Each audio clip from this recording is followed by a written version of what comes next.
കോളേജിൽ ഇന്ന് നാളെയായിട്ടാണ് arts and ബ്രേക്ക്ഫാസ്റ്റും. പിന്നെ എനിക്കിന്ന് പരിപാടികളുകൊണ്ട് കുറച്ച് നേരത്തെ പോകണമെന്നുള്ളതുകൊണ്ട് തന്നെ ഞാൻ കറക്റ്റായിട്ട് ബസ്സൊക്കെ കളഞ്ഞുകൊണ്ടിരുന്ന ഒരു 4 കിലോമീറ്റർ നടന്ന് പിന്നെ അടുത്ത ബസ്സിനൊക്കെ ഞാൻ കോളേജിലെത്തിയത്. പിന്നെ കോളേജിലെത്തിയപ്പോൾ തന്നെ വേഗം ക്യാൻറ്റീനിൽ പോയി ഒരു ചായയും പത്തിരിയൊക്കെ കഴിച്ചു. പിന്നെ സ്റ്റേജിൽ കയറിയിട്ട് എന്തെങ്കിലുമൊക്കെ കാണിക്കണമല്ലോ, അതൊക്കെ ഒന്ന് പ്രാക്ടീസ് ചെയ്ത് നോക്കാമെന്ന് വെച്ചു. സ്റ്റേജിൽ കയറി ഏതാനും മണിക്കൂർ മുമ്പ് വരെ ഇതൊക്കെയായിരുന്നു ഞങ്ങളുടെ അവസ്ഥ. ബട്ട് അതൊന്നും കാര്യമാക്കണ്ട, സ്റ്റേജിൽ കയറിയപ്പോൾ ഞങ്ങൾ നന്നായിട്ട് ചെയ്തായിരുന്നു, ഫസ്റ്റൊക്കെ കിട്ടിയായിരുന്നു. പിന്നെ സ്റ്റേജിൽ കയറി തൊട്ട് മുന്നായിട്ട് എൻ്റെ ഡ്രസ്സ് അവിടെ നിന്ന് ഇവിടെ നിന്നൊക്കെ വിട്ടുപോകാൻ തുടങ്ങി. പിന്നെ അതൊരു അഡ്ജസ്റ്റ്മെൻറ്റിൽ അവിടെ ഇവിടെയൊക്കെ കുത്തിവെച്ച് ആരുടെയോ ഒരു ധൈര്യത്തിന് സ്റ്റേജിൽ കയറി.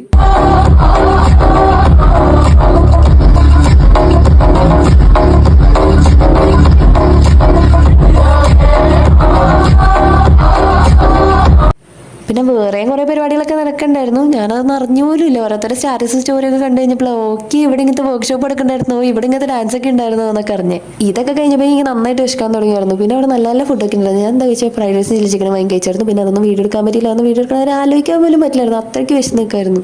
പിന്നെ അവിടെ കണ്ടതൊക്കെ വാങ്ങി കഴിച്ചു. അതൊക്കെ കഴിഞ്ഞപ്പോൾ പിന്നെ കൊടുങ്കാറ്റ് മഴയൊക്കെ. പിന്നെ ആ മഴയൊക്കെ കഴിഞ്ഞപ്പോൾ പരിപാടി അടിപൊളിയായിരുന്നു. ആ പരിപാടി കഴിഞ്ഞിട്ട് പിന്നെ വീട്ടിൽ പോയി.